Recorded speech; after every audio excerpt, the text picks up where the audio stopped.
Ah, ya está. Me avisan si se escucha, si no se escucha, porque a veces hay errores, pero sería todo. Ok, iniciemos. Hemorragia es la primera X de su, pues, ABCD, como ya dije. Es importante tratarlas más que todo. Me gustaría que se enfoquen en los niveles, el shock hipovolémico y pues alguna situación clínica que pueda llegar a venir en su final, que es más que todo lo que está enfocado al curso. Entonces, iniciemos con la definición, como siempre, de qué es una hemorragia. Este sería el penúltimo tema, así que nos vamos despidiendo, así que vayan repasando. La definición es la salida de sangre de un vaso sanguíneo, o sea, relativamente fácil, creo que todos tenemos una idea de más o menos qué es. Sin embargo, vamos a empezar a clasificarlo en esta clase y pues también vamos a tener que identificar pues si es una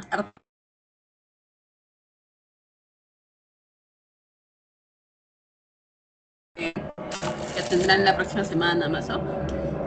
Y pues, en líneas generales, porque lo veremos más adelante, sabemos de que la arterial, por su física, biología supongo que no, introducción a la biología quizá, es una salida pues intermitente, viene con más fuerza y el rojo es más brillante. Cuando hablamos de sangre venosa, es más que todo continua.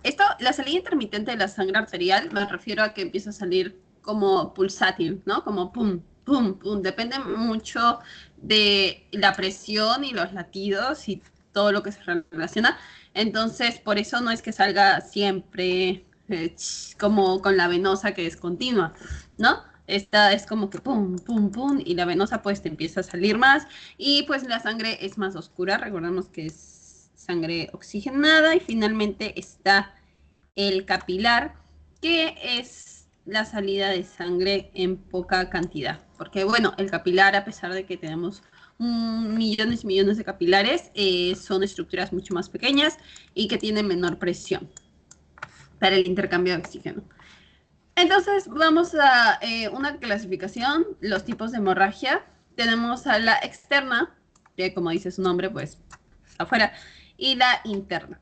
Cuando hablamos de externa, lo relacionamos más, pues, obviamente a la sangre que sale al exterior del cuerpo. Sin embargo, cuando nos relacionamos interna, acá tenemos que tener más consideraciones, ya que empezamos a hablar más de todo de cavidades. Muy bien, cuando una hemorragia es interna, puede significar obviamente que se va a acumular en nuestro cuerpo, como vimos también en heridas, o no, sí, heridas internas, o más que todo lo interno siempre está adentro, ¿no? Y más que todo, estos se van a encontrar en cavidades. Nosotros tenemos, bueno, en este dibujito coloco más, muchas cavidades, en especial la que más vamos a hacer hincapié, la craneal, la espinal, la torácica, que habrá muchos ejemplos, la abdominal, que va pues a partir del diafragma para abajo, y la cavidad pues pélvica. Entonces, en estas cavidades, pues obviamente es donde se van a acumular, ya que son espacios, ¿no? Que podemos tener entre nosotros.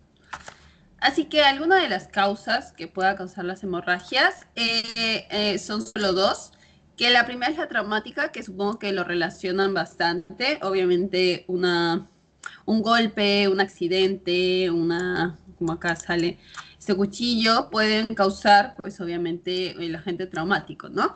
Que es el tipo mucho más frecuente. Y luego también tenemos los patológicos, por si le preguntan en pasito, verdadero o falso, de que las hemorragias pueden ser patológicas.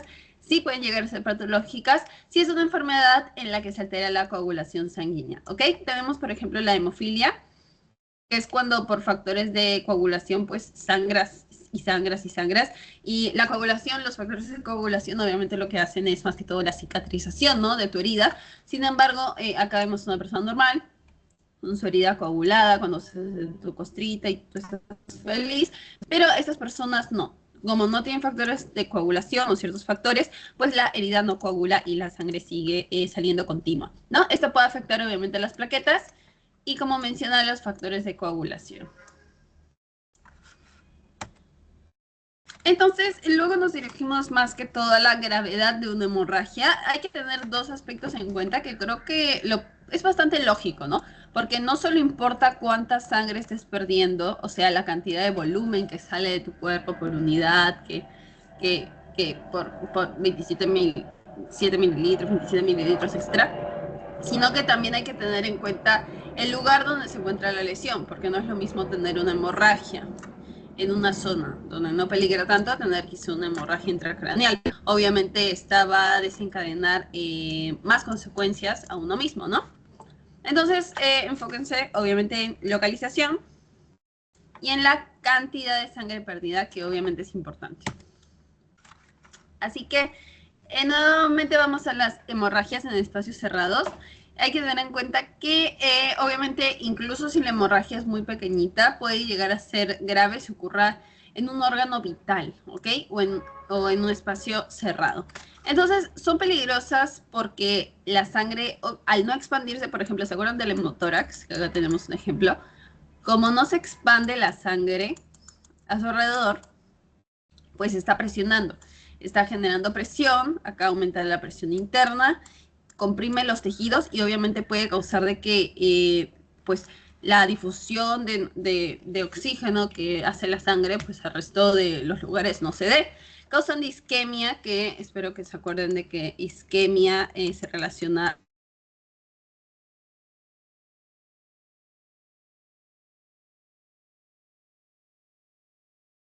y al colapso de dicho órgano.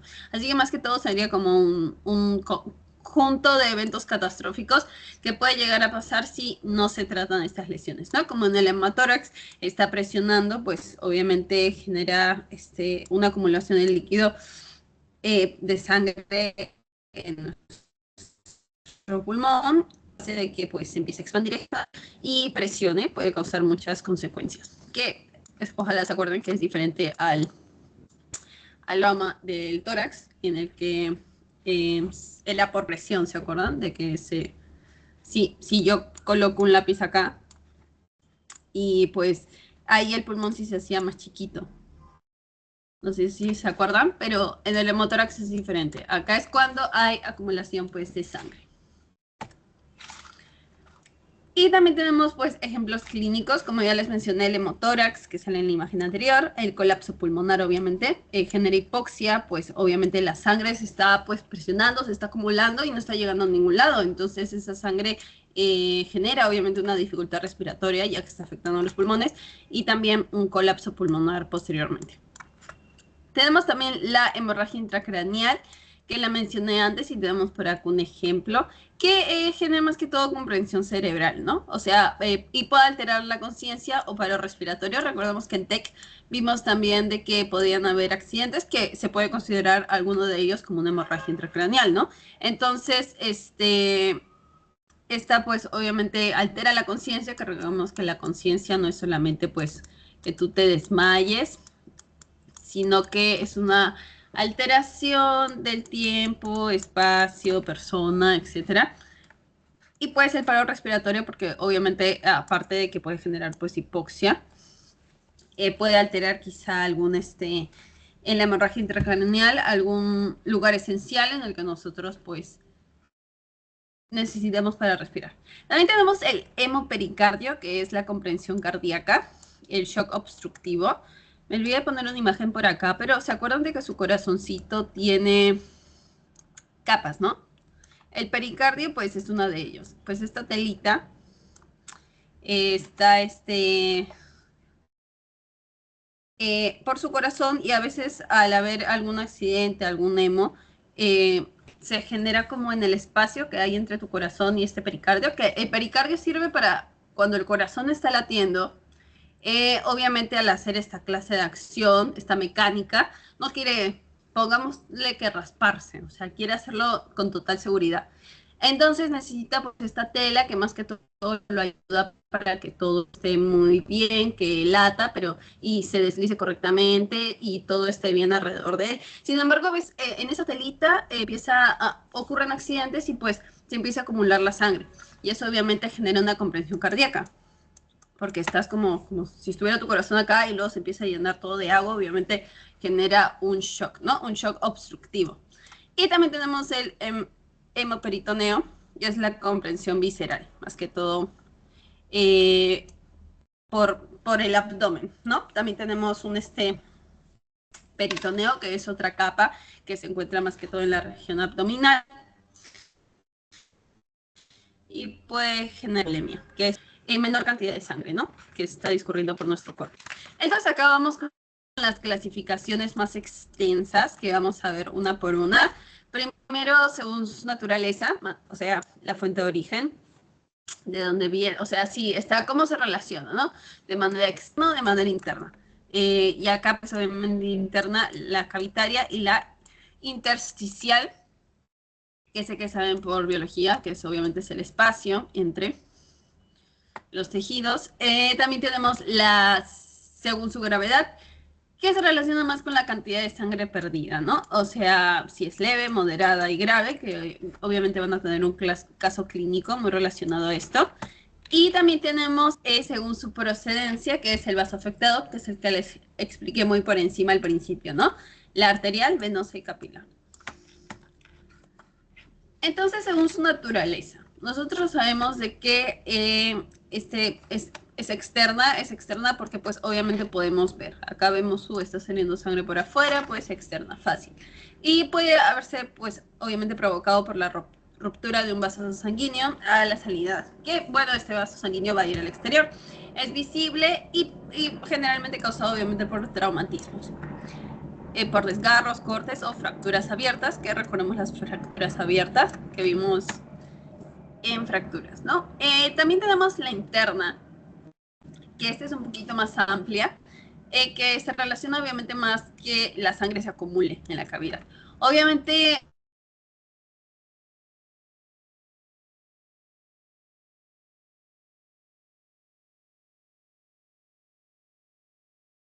esta hemorragia interna, muchas veces los pacientes fallecen sin que hayan hecho nada. Por eso es muy importante y veremos más adelante verlo con los signos vitales, ¿no? O sea, nosotros tenemos señales que tiene cada persona a la hora de entrar poco a poco en un shock. Entonces podemos, obviamente se relaciona con su presión arterial, su nivel de conciencia, entre otras características que van a ayudar a identificar si una persona pues efectivamente tiene una hemorragia interna.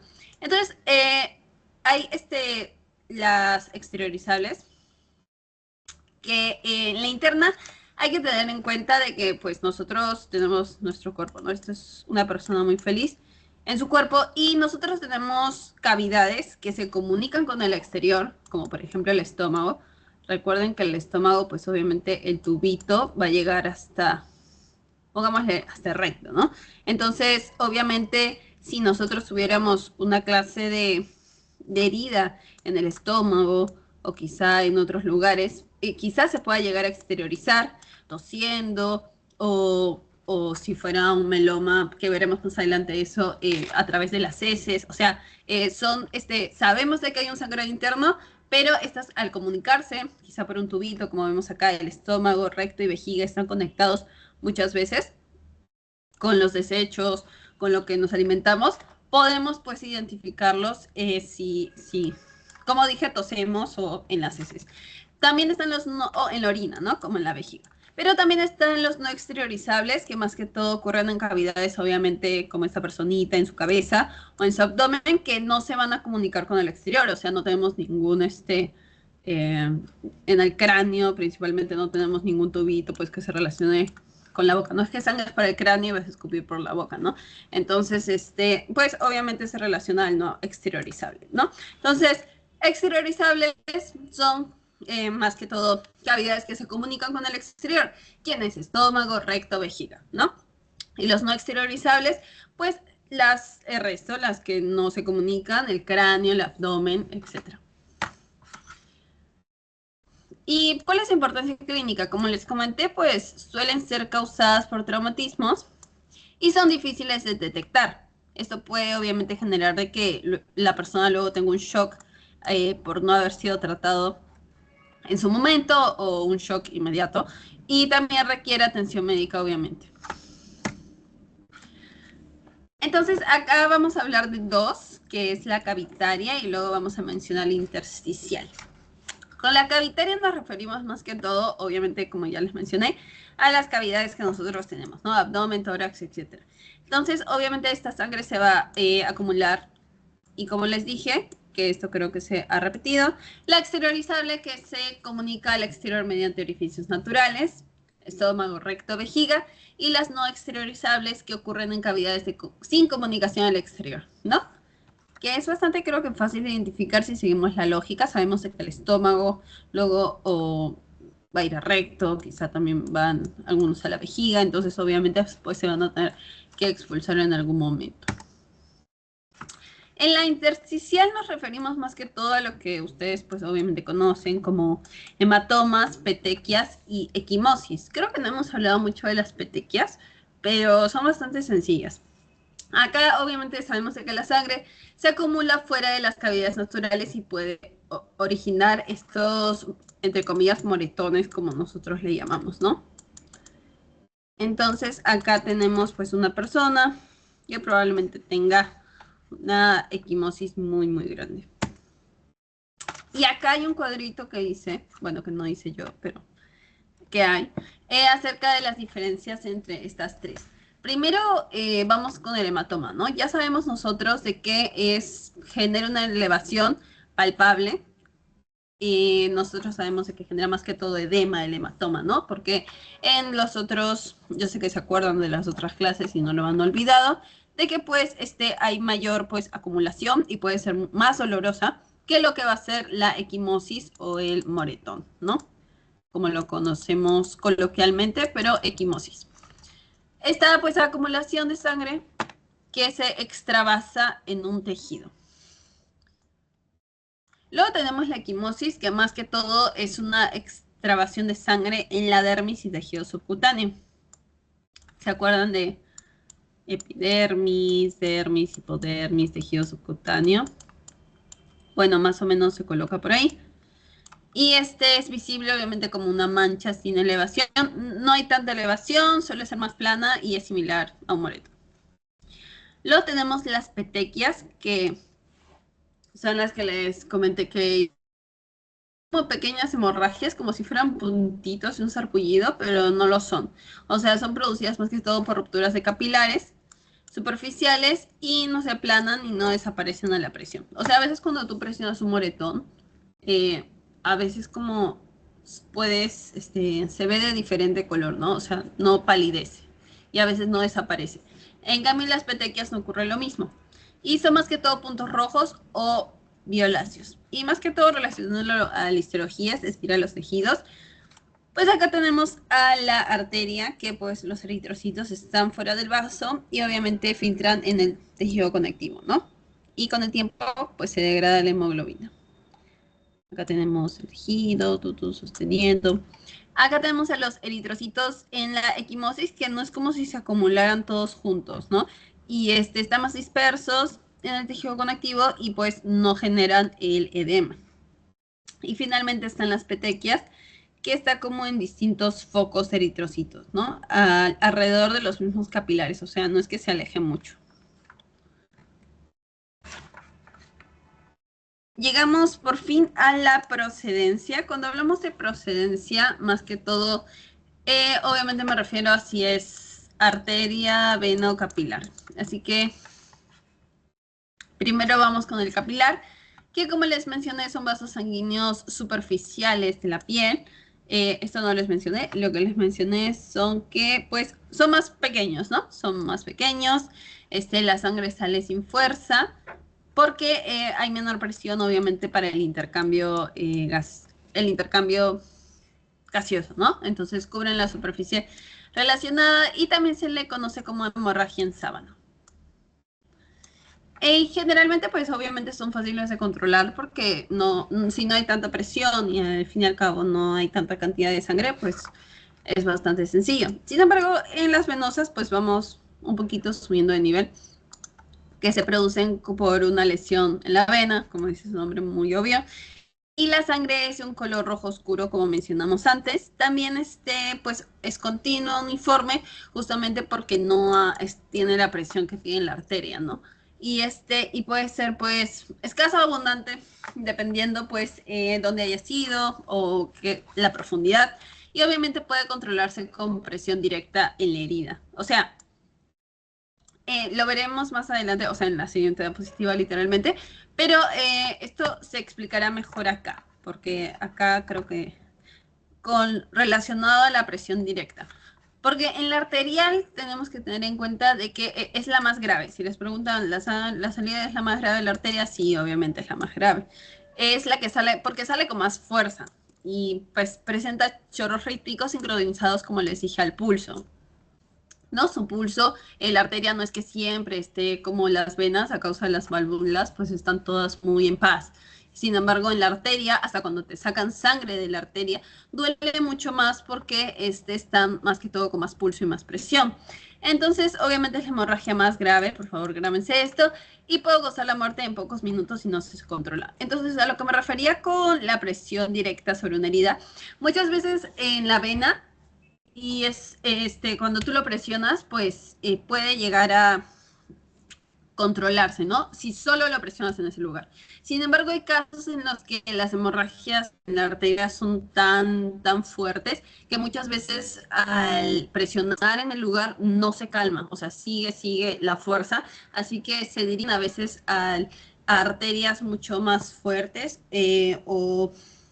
o sea, lugares, por ejemplo, a la arteria axilar, etcétera, en donde ellos puedan presionar para cortar, entre comillas, el origen, ¿no? O sea, para cortar una rama mucho más grande. Así que acá tenemos, pues, el resumen de la procedencia. Tenemos la hemorragia capilar, que forma, pues, pequeños puntos, como dice acá, hemorragia en sábana. Luego tenemos la hemorragia venosa, que como verán la sangre es mucho más oscura, es continua y pues la presión es local, depende de dónde esté. Y la arteria finalmente arterial, que obviamente es la más grave, que va a pulsos rítmicos y que puede provocar la muerte en menos de un minuto, si no se trata de manera correcta. Entonces, acá tenemos la otra clasificación de las miles, que es la de gravedad, según su gravedad. Entonces, acá sabemos de que obviamente depende de la cantidad y la velocidad con la que se pierde la sangre, ¿no? Así que acá tenemos clase 1, clase 2, clase 3, clase 4, que muy probablemente les venga en su examen quizá. Entonces, cuando hablamos de la clase 1, nos referimos a que menos del 15% se ha perdido, que 15%, 750, o sea, este obviamente es el promedio, en promedio de que si nosotros tuviéramos, si no me equivoco, como 5 litros. O sea, esto es un ejemplo de una persona, no es que estén todos, o sea, es el 15% de tal persona, porque obviamente tu 15% no va a ser igual al mío. Obviamente sus signos clínicos, la frecuencia cardíaca, la presión arterial suele ser la que menos cambia, la frecuencia respiratoria suele cambiar y también la piel. Más que todo el estado de conciencia, que veremos más adelante porque hay otro cuadrito del shock hipovolémico que, bueno, dice algo un poquito distinto. Que es diferente de hemorragia de shock, pero se relaciona mucho. Acá sale normal, pero hay algunas personas que consideran de que el estado está un poco intranquilo. Así que depende de la fuente. Y también la respuesta al tratamiento de líquidos, pues es rápida y completa. Cuando nos referimos a líquidos, es que obviamente cuando ha habido un sangrado, tiene que haber reposición de líquidos, transfusión de sangre o quizá líquidos cristaloides, pues que te puedan ayudar a que puedas volver a rehidratarte o volver a no estar en hipovolemia, ¿no? Entonces, el leve, menos de 15%, parece que todo está normal, o sea, no hay grandes signos que podamos ver clínicos y el estado mental también es normal. Y luego vamos al moderado, que ya va de 15 a 30%. Y acá ya vemos que algunos signos pueden verse alterados, quizá la frecuencia cardíaca, empieza a subir, la piel ya está pálida, fría, la persona obviamente se encuentra en un estado mental más ansioso y quizá en algunos casos la presión arterial también baje. Y obviamente acá la mejora puede ser con líquidos cristaloides, todavía no es que necesitamos una transfusión sanguínea. Luego tenemos la clase 3, que es la grave, que acá ya hay una pérdida del 30 y 40%. Entonces, la frecuencia cardíaca ya se está alterando, que es mayor a 120 latidos por minuto, que cuando ocurren estos casos, tú dirás, ¿por qué? ¿Por qué empieza a latir tan rápido si al fin y al cabo se le está quitando la sangre? O sea, ¿no debería, si tiene menos sangre, latir menos el corazón? O sea, muchas veces para compensar el corazón al principio de una hemorragia, que ya luego pues la persona va a ir perdiendo fuerza, es como nuestro cuerpo estuviera en modo extraordinario. Entonces quiere que llegue la mayor cantidad de sangre, entonces empieza a latir todo muy rápido, quiere oxigenar a todos lados con lo poquito que le queda, así que eso genera de que la frecuencia cardíaca suba. Sin embargo, la presión arterial disminuye, porque tampoco es que haya tanta presión, más que todo es el cuerpo intentando pues que de lo poco que hay, pues abastecerlo a todo el cuerpo. Así que tengamos en cuenta que mientras peor se pone la situación, pues sube la frecuencia cardíaca, pero empieza a bajar la presión arterial. Y luego tenemos la frecuencia respiratoria, que también se eleva, porque pues se relaciona a que pues queremos respirar, queremos oxigenarnos, y pues la piel está fría y sudorosa. ¿Que por qué está sudorosa? Justamente en estos casos de hemorragia, obviamente los poros se abren, sudamos, porque también quieren respirar. Todo es por oxigenación. Y la persona está muy confusa. Acá sí requiere no solo líquidos, sino también la transfusión de sangre. Y finalmente, en la clase 4, que es la crítica, tenemos que ya es mayor a 40%, si esta persona está súper mal, que en promedio de una persona que tenga tantos litros sería como de 2000 mililitros, y la frecuencia cardíaca pues es mayor a 140, sigue subiendo. La presión arterial es muy baja o quizá no se puede detectar. La frecuencia respiratoria pues también es más alta, como les dije. Esto para arriba y la presión arterial para abajo. Y la piel está fría sin pulso periférico. Pues vemos una persona letárgica o inconsciente. Y pues obviamente requiere transfusión masiva y control quirúrgico inmediato. Así que guíense más que todo por los signos vitales, si les ponen caso clínico, o sea, qué diferencias ustedes ven en cada uno de estos niveles, ¿no? Por ejemplo, acá en especial el estado mental creo que puede diferenciarse, como también la presión arterial, es la frecuencia respiratoria y en especial la frecuencia cardíaca. Entonces, acá tenemos, pues, cuando hablamos de puntos de presión arterial, que vamos a encontrar, pues, obviamente, arterias que son muy importantes, ¿no? La subclavia, la axilar, la humeral, la femoral, o la, pues, más que todo inguinal, está por acá, pero, bueno, también lo mencionan como femoral. Entonces, pues, por ejemplo, acá colocan otros ejemplos, pero también tenemos la arteria temporal, que está más que todo relacionada a hemorragias del cuero cabelludo. Sabemos que en el cuero cabelludo se sangra un montón. También está la facial, que está relacionada obviamente al rostro.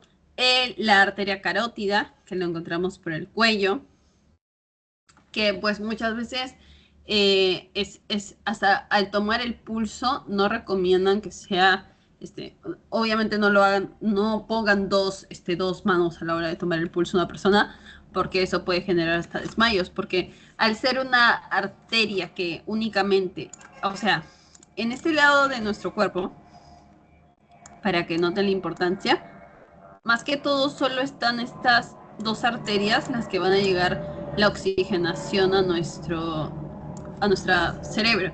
Entonces, muchas veces se tiene en cuenta la importancia de estas, porque si presionáramos las dos, que son básicamente y que está muy cerca, tomando el pulso, entonces vamos a generar, pues, esta persona no tenga oxígeno.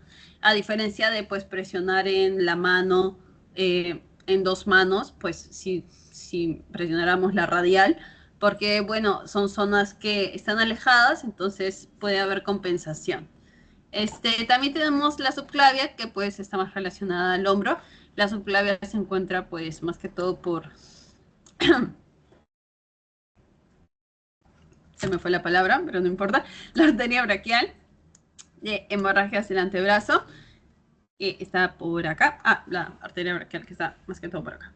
Y la arteria poplitea, que está debajo de la rodilla, que es otra arteria que de hecho pues verán más adelante en anato, pero ahora no creo que sea tan importante, pero que con que tengan estos aspectos claros está súper bien.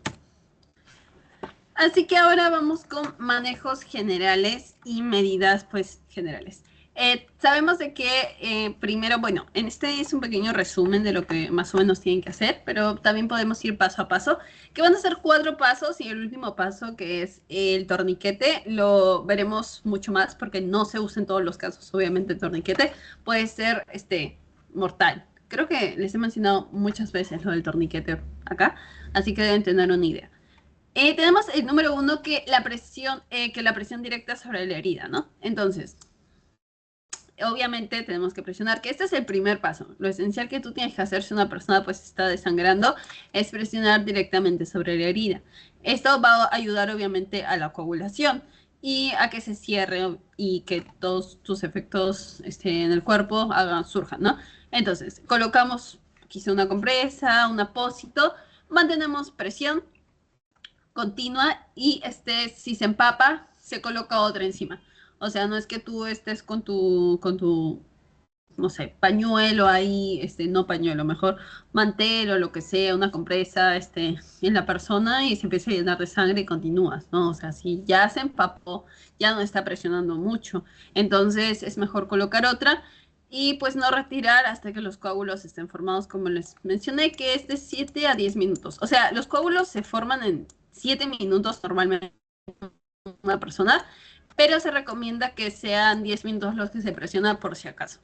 También tenemos la elevación del miembro, que lo puse mal, miembro, aquí está, se realiza solo si no existe fractura. En caso hubiera fractura, no eleves el miembro porque sabemos de que las fracturas también pueden generar más hemorragia, ¿no? Entonces no queremos de que este pobre hombre se esté desangrando. También tenemos que elevar el nivel por encima del corazón para que las presiones pues se asemejen y favorecemos la disminución, que esto favorece obviamente la disminución del sangrado. Y finalmente la presión de la arteria principal, en caso de que pues no esté surgiendo mucho efecto. También podemos comprimir, como les mencioné, la arteria principal, que por ejemplo podría ser una arteria braquial o una arteria axilar, que de esas arterias obviamente generan más ramas, pero a veces como no podemos controlarlo en un punto, quizá yo no puedo controlar la cúbica o algo así, entonces pues presiono la axilar, que es pues el lugar principal donde viene toda esta sangre, ¿no? Y también se utiliza cuando la presión directa no es suficiente. O sea, podemos hacerlo, sí, es recomendable. Y también en casos, como les mencioné, donde no es suficiente que yo coloque.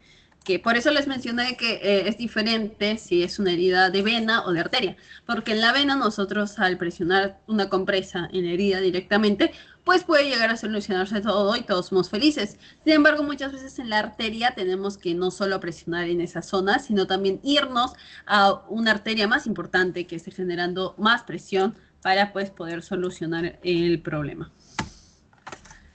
Y acá tenemos el número 4, que es el torniquete. El torniquete, como verán, solo se usa en situaciones extremas. O sea, no es recomendable en todos lados, porque obviamente puede estar relacionado a la pérdida de el miembro. O sea, puede peligrar ya que estás generando de que no llegue oxígeno. Entonces, se da cuando todo lo anterior ha fracasado y con la amputación traumática del miembro. Obviamente está relacionado a que tú te quedas sin bracito, una amputación. Y la liberación de un miembro aplastado, pues durante más de 30 minutos. Entonces, en la aplicación que tenemos que hacer, pues obviamente colocarlo en brazos o muslos, donde solo hay un único hueso. También situarlo por encima de la herida, como se ve acá, por acá. Y no colocarlo sobre los bordes de la lesión, ¿ok? Y también mantener el material ancho de unos 5 a 6 centímetros. No me acuerdo, creo que esto fue una pregunta de mi pasito, o no. Pero también preguntaron sobre el torniquete, así que en la siguiente diapositiva también vamos a hablar del torniquete. Acá los pasos más específicos. Recuérdenlo siempre que el torniquete es una medida de último recurso, ¿ok? Y requiere atención médica urgente. Entonces tenemos pasos básicos. Primero, uy, se me fue el lápiz. Ok. Primero, obviamente, colocar la venda alrededor del miembro y realizar un pequeño nudo, que sería mucho más fácil mostrárselo en un video, pero sí, más o menos así, como sale en esta persona, que lo van a hacer también en clase práctica, así que no se quedarán con la duda. Realizan el nudo y luego sitúan un objeto rígido, o sea, más que todo utilizan bolígrafo como un palo, sobre el nudo, y esto pues lo pondrán encima de este bolígrafo. Pues harán nudos adicionales. Luego van a girar el objeto que tengan, o sea, el lápiz, para detener el sangrado, porque obviamente genera más presión. Es como si estuvieran como girando la rueda de un barco, ¿saben? O sea, están haciendo mucha presión así. Y al fijar el objeto en el vendaje, obviamente para evitar que afloje. Y finalmente aplicar frío alrededor del miembro para disminuir el daño tisular. Porque no queremos que esa necrosis. Y obviamente el frío, recuerden de que va a ser de que, ¿se acuerdan? Vasoconstricción, al querer cerrar la puerta y que no entre tanto aire, pues obviamente nuestras venas se cierran. Bueno, arterias, lo que sea. Medidas importantes, obviamente anotar en un lugar visible donde se colocó el torniquete, la hora de la colocación es importante, que la tengan en cuenta. Mantener el torniquete visible en todo momento. Repito, no aflojar o retirarlo y colocar a la víctima en posición anti-shock si no hay una lesión pélvica. Acá tenemos la posición de Tenderlenbrung, que es este paciente acostado, que es esta de acá, en esta imagen, cuando este paciente está con los miembros inferiores elevados en el tronco y ayuda en caso de que pues, hayan realizado este torniquete. Acá, pues, resumiendo más que todo las hemorragias externas, tenemos, por ejemplo, la directa, que es cuando tú vas directamente, pues, a la herida, como ya dije.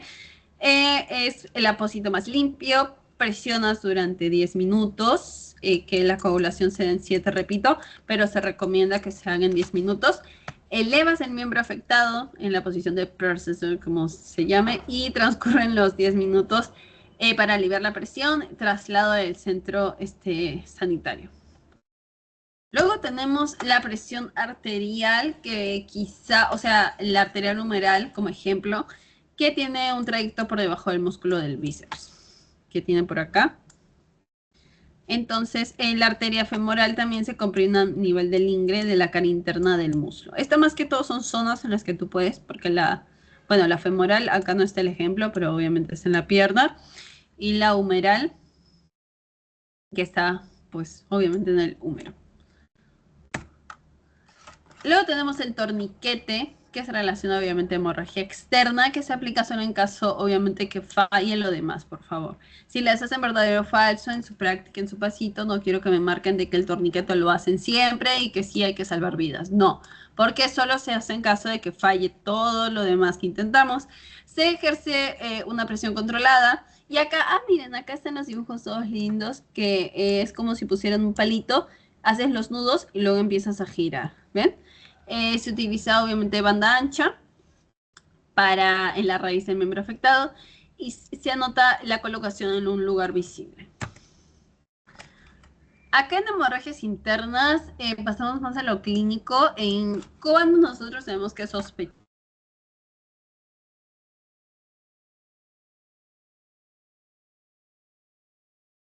Si viene alguien, si has visto de que alguien tiene fracturas, traumatismos intensos, o sea, pueden generar un trauma en tórax, abdomen, o quizás sangrados espontáneos. Pero también tenemos otros signos y síntomas que puede ser la desorientación o pérdida de la conciencia, porque obviamente la conciencia siempre en estos casos se ve alterada. La palidez también podemos observar a través de la piel. La sudoración, el aumento de la frecuencia respiratoria, porque sabemos que la frecuencia respiratoria sube, lo que baja es la presión arterial. Y el pulso rápido y débil. Y también el relleno capilar. Cuando hablamos de relleno capilar de 2 segundos, es el que les mencioné, en el que colocan su dedito, ¿recuerdan? Y ustedes pueden presionar, no sé si ven la cámara, pero ustedes pueden presionar a veces acá su dedo, y cuando lo levantan, esto tendría que rellenarse en menos de 2 segundos. En caso no suceda así, probablemente es porque la irrigación de la zona no está haciéndose de manera correcta. Y pues si las hemorragias internas no son tratadas, obviamente pueden desencadenar acá a un shock hipovolémico, donde no hay fluidos, no hay sangre, no hay nada. Pues obviamente tu tejido no tiene oxígeno y todo, pues se pudrió todo. También tenemos el tratamiento que, las personas, es importante abrigar, siempre se repite mucho abrigar, pero sí, por favor, háganlo. También es en alto, la cabeza más baja que el corazón. Esto se relaciona más que todo para mejorar pues la presión. Se libera la ropa apretada, nada de, no dar nada de beber, y el traslado inmediato del paciente. También tenemos las hemorragias internas exteriorizables, como les mencioné, y vamos a dar bastantes ejemplos que veremos a continuación. Pero como concepto general sabemos de que son hemorragias de que pueden salir a través de orificios naturales que se comunican con el exterior. Entonces tenemos la otorragia, epistaxis, rectorragia.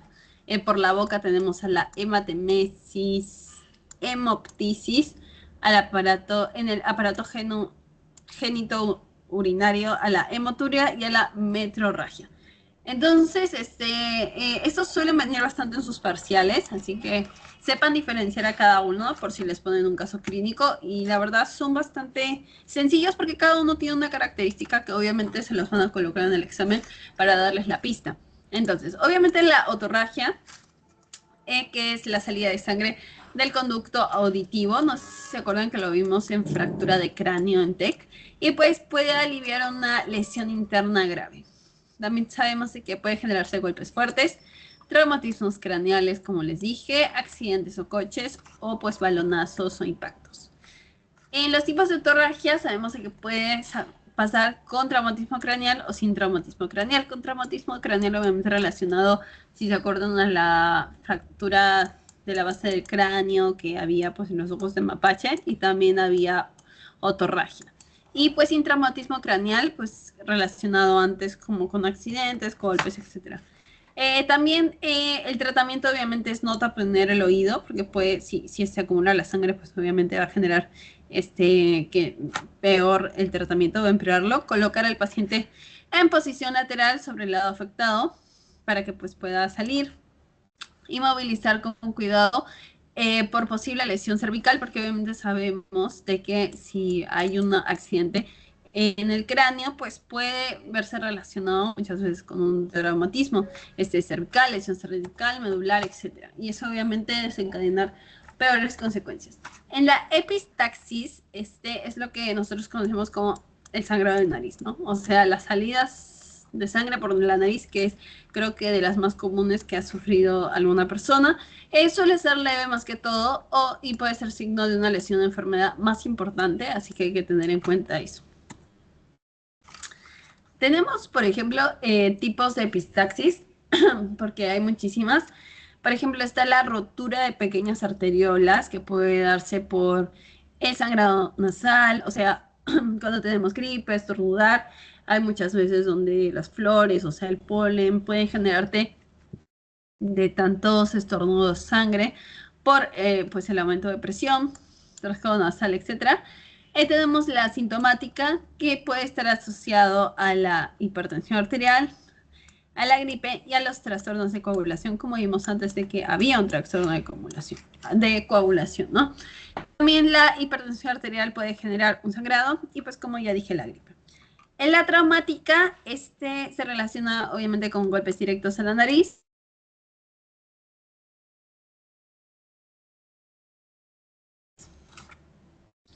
Ahora pues tenemos las arteriolas. Y sí. Ahora, ¿cómo manejamos nosotros una epistaxis? Más que todo, pues obviamente considerar al paciente su bienestar, calmándolo, dándole tranquilidad y sentarlo con la cabeza recta ligeramente inclinada hacia adelante. Quizás se tenga la creencia popular de que nosotros tenemos que elevar la cabeza a la hora de que hay un sangrado por la nariz, una epistaxis, pero no se recomienda, de hecho es contraproducente, como ya mencioné, así que sentarlo con la cabeza recta y inclinado hacia adelante, o sea, así, como si estuviéramos botándolo. También comprimir la fosa nasal durante 4 a 3 minutos y aplicarle hielo a la nariz para favorecer vasoconstricción. Recordemos, cerramos la puerta si hace frío, entonces eso va a ayudar obviamente a que tus vasos pues ya no irriguen tanto al exterior. Entonces, hay dos casos que puede ocurrir. Si el sangrado continúa, se recomienda el agua oxigenada, que es una pregunta que puede venir en su pasito, en la fosa nasal, ¿ok? Y esto, si se empapa, colocar otra sin retirar la primera. Esto puede ayudar el agua oxigenada a que pues se mejore la población, etcétera, etcétera. Luego tenemos en caso de que si no se controla, o sea, aunque tú le pusiste agua oxigenada, aunque tú te pusiste la cabeza hacia adelante, esta persona sigue sangrando, entonces en ese caso ya tiene que trasladarse urgente al hospital. Luego tenemos la hemoptisis, que se relaciona, hay dos características, porque en cada una hay dos. Esto va a ser por la boca, ¿ok? Hay una que está más relacionada al estómago y hay otra que está relacionada a los pulmones, que es la hemoptisis. Entonces nosotros vamos a tener que, pues obviamente, diferenciar a través de sus características de cuál me están hablando. Entonces, con la hemoptisis, ocurre que la salida de la sangre del aparato respiratorio de los pulmones, ¿ok? O sea, la sangre pues está saliendo de un daño que se ha generado por acá y puede ser por enfermedades pulmonares o traumatismos. Entonces, ¿qué características hay de la hemoptisis que puede ayudar a que nosotros pues lo reconozcamos si nos lo ponen como caso clínico en el examen? Que obviamente es sangre que se expulsa con tos, el color rojo es intenso y hay presencia de espuma y burbujas, ¿ok? Eso es clave, lo voy a poner acá. Lo voy a pasar. Lo de espuma y las burbujas es importante y pues la sensación de cosquillo, irritación en la garganta. Y se ve más o menos así. Luego tenemos el tratamiento, que obviamente es mantener a la persona semisentada, en reposo, conservar la sangre expulsada. En un tratamiento, esto más que todo sirve para los exámenes de laboratorio y obviamente trasladarlo al hospital. Luego tenemos la hematemesis, que también es un sangrado que se da por la boca, pero esta vez viene del aparato digestivo. Entonces, generalmente, obviamente, del estómago. ¿Y qué características va a tener esta cosa para que nosotros digamos, que no es hemoptosis, sino que es hematemesis? Es que la sangre se expulsa mediante el vómito, ¿ok? Así que hay que tener que es vómito. El color es rojo oscuro también, pero puede estar mezclado con alimentos, que esto creo que es de sus características más fuertes, y también que frecuentemente forma coágulos con forma de pozos de café. Entonces, estas dos características lo vamos a poder identificar en el examen, ¿no? Los alimentos y los pozos de café. ¿Y cómo tratamos esto? Pues obviamente podemos dar al paciente en decúbito supino, a diferencia del anterior que solo se sentaba. Esto más que todo se coloca así. Mantiene las piernas semiflexionadas, como la chica de acá, y presionar una bolsa de hielo sobre el abdomen. Obviamente por eso el tratamiento es distinto, entonces tenemos que saber identificarlo, más que todo a través de la sangre. Así que acá tenemos dos características de esta imagen súper pixelada, creo que voy a intentar explicar. Por ejemplo, la hemoptisis, que la sangre es expectorada, procedente del aparato respiratorio. Hay disnea, anemia. Y más que todo que no importa tanto ahora, pero el pH por acá es alcalino y por acá es ácido. Y la hematemesis pues es sangre vomitada, ¿no? No es como si hoy estoy tosiendo y como si fuera tuberculosis, ¿no? Que toso y sangre, no, acá se relaciona más a un vómito que viene obviamente con restos de comida, pozos marrones, etcétera. Y acá obviamente la espuma, ¿no? Acá espuma, acá comida. Acá tos y acá vómito. Hay dos en el recto que también hay que saber identificar, que son pues hemorragias del recto, la ectorragia y la melena. Cuando hablamos de rectorragia, perdón, es la salida de sangre por el ano. Y las causas pueden ser hemorroides o tumores en el tracto digestivo inferior. Acá es importante que logren identificar si es inferior o posterior, porque fue una pregunta del examen pasado, creo. Y también el tratamiento y la evaluación de la consulta médica. El tratamiento, pues, evaluación de consulta médica, porque no es que salga siempre, entonces es importante que revisen de dónde está saliendo, porque es diferente tener hemorroides a tener un tumor. El melena, que esto es más fácil, creo que el anterior era muy difícil confundirse con los nombres, pero en este caso es un poquito más sencillo porque son diferentes. La melena está más relacionada a las heces, ¿ok? Heces viene con heces negras, malolientes, pegajosas y consistencia pastosa. Y más que todo es causado por hemorragias del tracto digestivo superior, no inferior, como será acá. Acá es inferior, acá es superior. La presencia de sangre digerida en las heces y pues acompañamiento de hematemesis. Y el traslado es urgente al hospital. Entonces, como acá en la rectorragia, más que todo, es como si fuera sangre roja brillante del ano. Sin embargo, en la melena, la característica más esencial que creo que ustedes podrán identificar es que esta sí viene con heces y el olor es peor. O sea, obviamente huele, pues, porque está juntado con heces. Y el tratamiento, obviamente, es el traslado urgente. Entonces, tenemos la hematuria, que es otro. Acá ya pasamos de hemorragias recto y más que todo al uretrogenital, genitourinario. Bueno, acá tenemos la presencia más que todo de sangre a través de la orina. Creo que es bastante fácil de identificar por el nombre. Hay dos tipos, que está la microscópica, que se detecta solo a través del análisis de orina, y también está la macroscópica, que podemos observarla simplemente nosotros, pues obviamente en nuestra sangre al miccionar.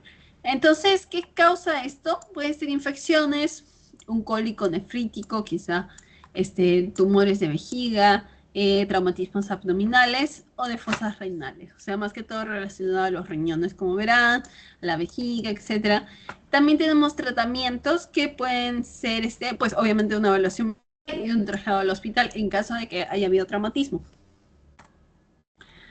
Así que ya nos adentramos un poquito al shock hipovolémico.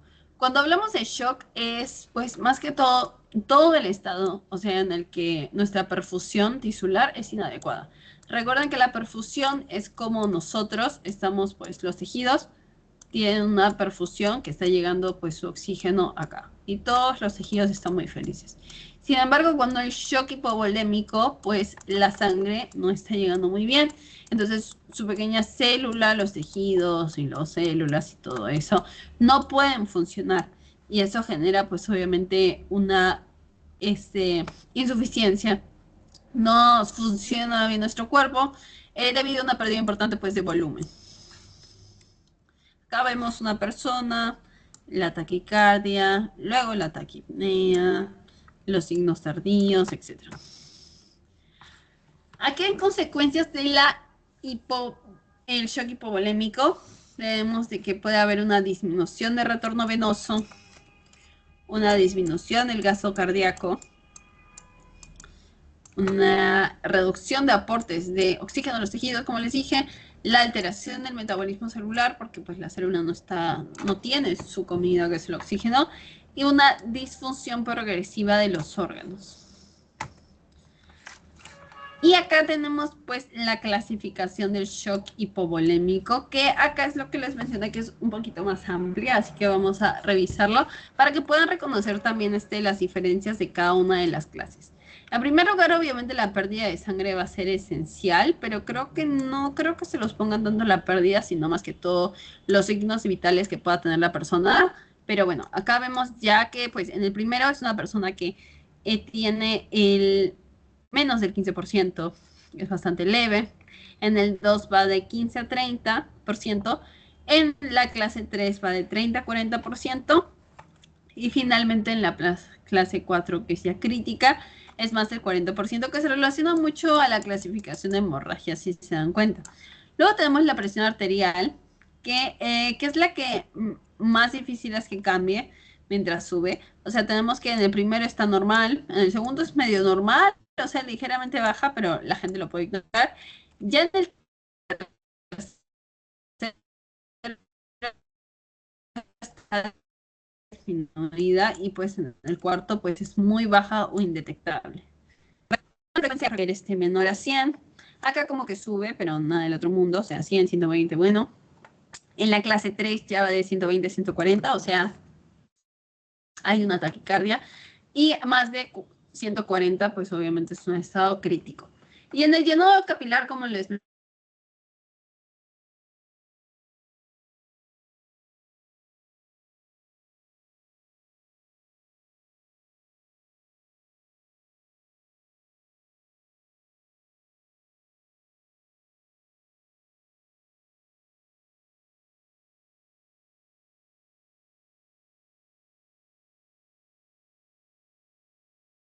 no es detectable, es fría y cianótica. Cianótica viene relacionado obviamente al azul y pues que no tiene rellenado y ya pues sus extremidades ya están como de un color azul.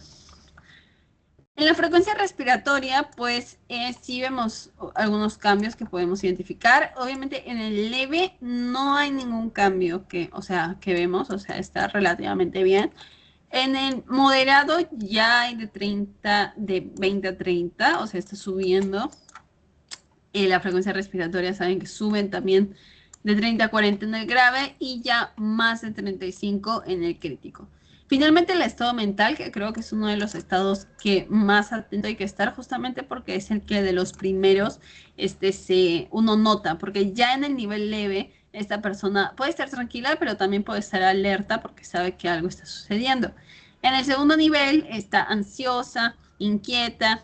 En el tercer nivel pues se encuentra más confuso, obviamente por la falta de oxigenación, y en el último nivel se encuentra letárgico o inconsciente. Entonces, pues repito, hay que tener en cuenta de que en el leve, pues a pesar de que sus otros signos vitales se encuentren realmente bien, ya existe una alerta para ellos, ¿no? En la diuresis, que pues obviamente es lo que le vamos a dar a la persona cuando le demos el tratamiento, acá mililitros por hora puede ser, pues, diuresis es más que todo relacionado, si no me equivoco, con la orina. O sea, ¿cuántos líquidos nosotros tenemos? Entonces, mientras menos líquidos nosotros estemos, pues, expulsando, va a generar, pues el cuerpo no va a querer expulsar líquido, básicamente, porque está, pues, sin sangre y por ende está en hipovolemia, necesita todos los líquidos que necesite, entonces deja de botar líquido. Entonces, mililitro por hora, acá normal, como de mayor a 30, pero en la clase moderada empieza a ir de 20 a 30, en la clase grave de 10 a 20 y en la clase crítica 4 pues de 0 a 10, justamente porque no quiere expulsar ningún líquido del cuerpo. Y en la respuesta de tratamientos de líquidos, ahora sí, acá se encuentra la rápida y completa, que puede todo solucionarse muy fácil. En la clase 2 pues es más parcial. En la clase 3, que es escasa y transitoria, y en la clase 4, que es nula. Requiere transfusión masiva. O sea que la persona pues no está respondiendo bien al tratamiento y requiere obviamente una transfusión. Entonces, ¿qué síntomas puede tener una persona con shock hipovolémico? Pues tenemos de que esta persona tiene palidez, fría, como vimos, mucha sed, debilidad, la alteración del estado de conciencia, como les dije, muy importante, la alteración de la respiración, el pulso rápido y débil, los escalofríos y posteriormente, pues si no se trata en un caso muy grave, el coma. También hay que saber de que cómo nosotros podemos reconocer el shock, pues obviamente el estado de alerta del paciente, primero está alerta, luego confuso, luego somnoliente y quizá puede llegar a la inconsciencia. Los parámetros obviamente importantes es revisar su pulso radial, la frecuencia cardíaca que va a estar subiendo, la presión arterial que va a estar bajando, la frecuencia respiratoria, que va a estar subiendo también. Y la apariencia de muerte inminente, porque sabemos de que una persona cuando normalmente está a punto de desmayarse, cuando no tiene oxigenación, pues obviamente toda su cara se pone blanca, o sea, pálida, sudorosa, frío. Entonces le da una apariencia de muerte. El volumen sanguíneo de un adulto, sabemos de que, ya pasando para otro tema, primero vamos a saber de volumen sanguíneo. Buscámonos qué puede ser la sangre que circula obviamente por el sistema cardiovascular. Que el sistema cardiovascular no es solo el corazoncito, sino también son todos sus vasos, ¿no? Es esencial para transportar oxígeno, nutrientes y desechos metabólicos. También hay que tener en cuenta que obviamente mantiene la adecuada perfusión de tejidos, que expliqué, que es pues obviamente el oxígeno, que el oxígeno llegue a nuestras células. Entonces, el volumen sanguíneo de un adulto normal, acá tenemos en su teoría, más que todo, guíense de su teoría, que en un adulto promedio está de 70 mililitros. Obviamente, esto se relaciona en el siguiente, más adelante veremos que se relaciona más que todo con el peso. También acá tenemos pues el adulto promedio, que es de 70 mililitros. En las mujeres es 65 promedio, no en todas. En hombres es 70-75 y en recién nacidos pues de 85 a 90 mililitros. Entonces acá tenemos la fórmula, como les mencioné, que va a diferir mucho del peso y el volumen estimado. Entonces, en el volumen sanguíneo normal de un adulto hay como una fórmula total, ¿no? Acá tenemos el peso y el volumen sanguíneo estimado. Y pues para un adulto normalmente se usa el ejemplo de los 70 kilos, que son los 5 litros que siempre mencionan. O sea, en los ejemplos que hemos dado del 15%, del 30%, nos estamos guiando más que todo en el peso de un adulto de 70 kilos, pero muchas mujeres, o sea, o hombres pesan más o pesan menos, y pues eso se va a relacionar más que todo a cuánto volumen sanguíneo estimado hay por mililitro. Y por mililitro más que todo se relaciona a que deben haber como unos 70. Entonces, por ejemplo, yo cuánto peso, creo que peso 48, entonces lo multiplicaría, estoy usando obviamente calculadora ahora, por 70 y mi volumen sanguíneo pues es de 3, bueno, 3.360, ¿ok? Ese sería mi volumen sanguíneo, que difiere mucho de los 5 litros. Entonces, ustedes, si yo pierdo sangre, no es que ustedes tengan que decir, recién cuando pierda 750, entonces hacemos algo. Porque mi 15% no es igual al 15% de una persona adulta. Por ejemplo, mi 15% de 3,360 sería más serían unos 500, 4. Entonces, si ustedes me sacaran el supuesto 15% de una persona relativamente normal, pues no, ya estaría yo probablemente en un nivel 2. Entonces, eso hay que tenerlo en cuenta para los casos, ¿no? Que es lo que las profesoras de práctica les van a exigir, porque es muy importante que tengan en cuenta el peso de las personas y no solo dejarse llevar de los datos de 15% y 750, porque no es lo mismo para un niño y no es lo mismo para distintos adultos, ¿no? Y quizá no es lo mismo para una persona que pesa más, o sea, quizás es una persona que pesa 85 kilos y obviamente si pierdes 500 mililitros no le pasa nada, o sea, está súper campante mientras yo estoy tirada en el suelo. Entonces, pues eso depende. Y también los efectos, obviamente, de la pérdida de sangre. Acá siempre tenemos nuestros datos, ¿no? Los reyes de la fiesta, la frecuencia cardíaca, la presión arterial y la frecuencia respiratoria. Obviamente, si se pierde 500, que esto es promedio, tampoco es que siempre, el estado mental está más alerta. El pulso lo radial acá se mantiene feliz, no pasa nada. También acá no pasa nada, todo muy bien.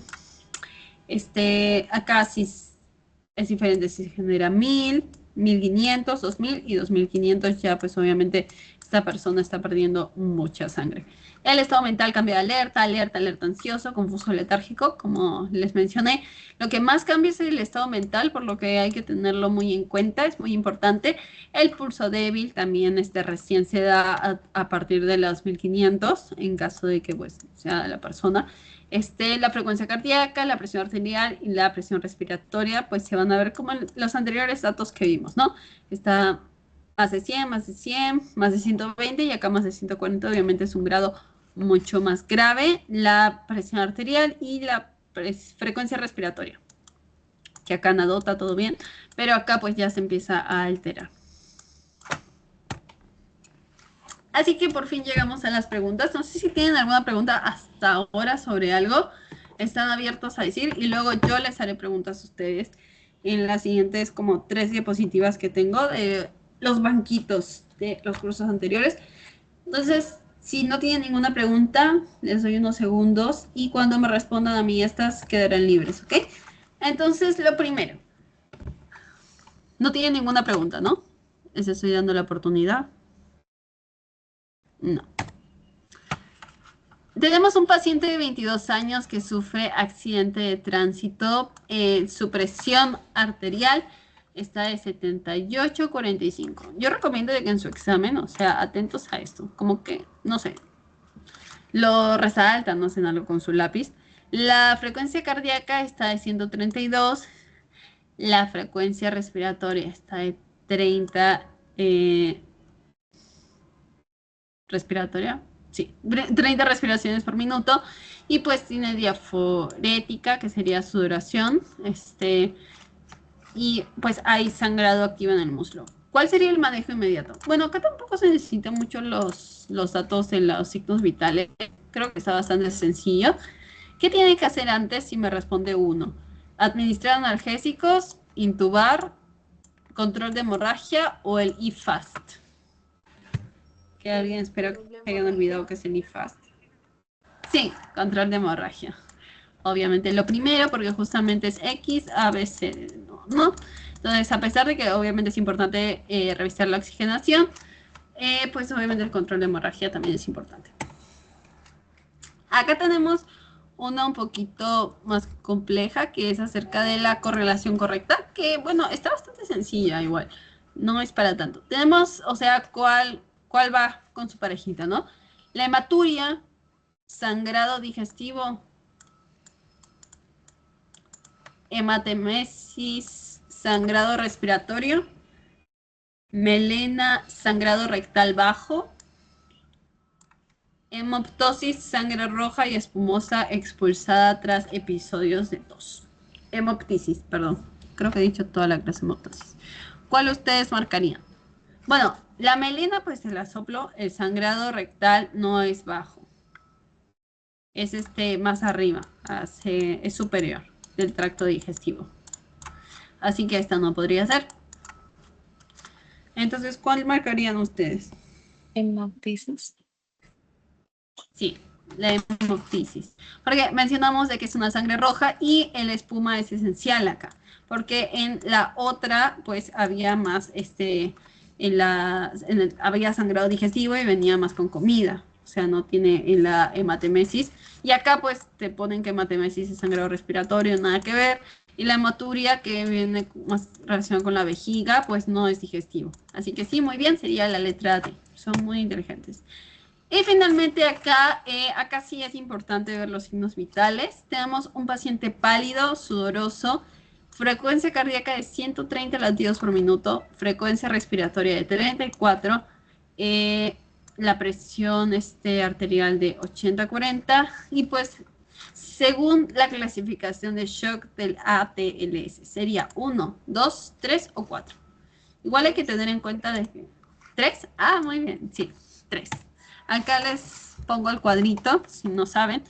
Muchas gracias a los que contestaron. Tenemos pues obviamente la frecuencia cardíaca. Si es de 130, pues obviamente ya hay una elevación. Recuerden que por acá todavía está hasta 120. También tenemos de que la frecuencia respiratoria es de 34. Y la presión, que ya está viéndose la presión arterial, disminuida, ya estamos hablando obviamente de una clase 3, que es lo que más fácil de diferenciar, creo. Entonces sí, sería la presión, la 3. Y muchas gracias. Eso sería todo. No sé si tienen otra pregunta. Los puedo contestar. Y si eso es todo, les voy pasando el post-test que viene por acá. Así que vayan completando el post-test y yo les contesto lo que quieran por mientras. Me voy a mantener en silencio.